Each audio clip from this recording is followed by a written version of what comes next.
सखी का हो? का हाल चाल बा हो? हाल चाल एकदम ना ठीक बा ए सखी। हाँ हो हमरा बुझाइल। हाँ तबे लगली पूछे कौन तकलीफ बा हो तो के पूछत हो सुना। सुनावा। हरे ननदी के मन बसेला, ननदी के मन बसेला खाली घरवा के लहरा में। हमारा टेंशन रहेला सखी सैया बाटे बहरा में। हमारा टेंशन रहेला सखी सैया बाटे बहरा में। हमारा टेंशन रहेला सखी सैया बाटे बहरा में। हमारा टेंशन रहेला सखी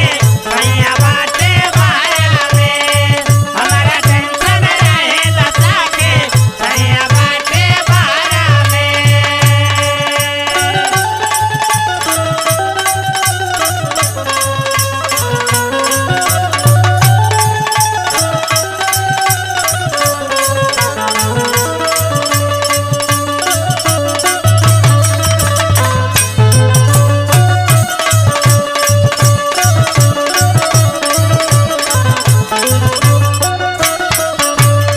में। सखी का हो? अब इतना टेंशन कैले कोनो लाभ बा? माना थी ना बा, लेकिन हमार बात सुना। सुनावा। कटनी घर में कलेश हो, सुबह समहर में सहो। घर में कलेश सुबह समहर में सहो। कटले घर में कलेश सुबह समहर में सहो। वीडियो कॉल में करनी बतिया तब होला मुड़ फरेश हो। वीडियो कॉल में करेले बतिया तब होला मुड़ फरेश हो। वीडियो कॉल में करेले बतिया तब होला मुड़ फरेश हो। और सुनाइए सखी। सुनावा। जारे जियरवा जैसे की, जारे जियरवा जैसे की सूखल हमारो आहर में।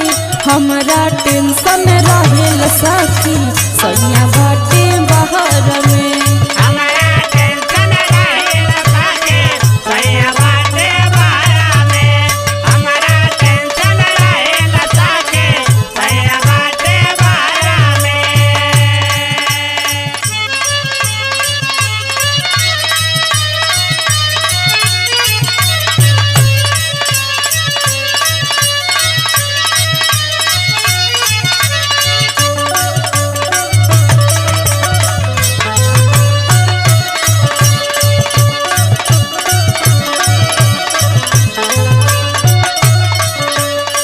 अरे सखी का हो?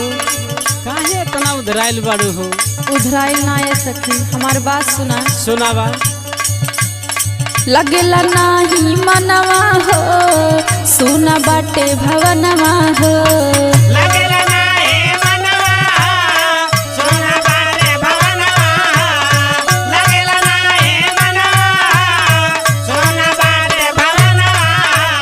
हे सखी घर साल भर बाद में आवे हमारो सहजनवा हो। घर साल भर बाद में आवे हमारो साजनवा। घर साल भर बाद में आवे हमारो साजनवा। और सुना ए सखी। देवरा जामंतिया मन के, देवरा जामंतिया मन के देखे गइले पहाड़ में। हमारा टेंशन रहेला सखी सैया बाटे बहरा में। हमारा टेंशन रहेला सखी सैया बाटे बहरा में। हमारा टेंशन रहेला सखी सैया बाटे बहरा में। ननदी के मन बसेला, ननदी के मन बसेला खाली घरवा के लहरा में। हमारा टेंशन रहेला सखी सैया बाटे बहरा में। हमारा टेंशन रहेला सखी सैया बाटे बहरा में। हमारा टेंशन रहेला सखी सैया बाटे बहरा में। हमारा टेंशन रहेला सखी सैया बाटे टेंशन ना लिहल जाला ये सखी। का करी ये सखी।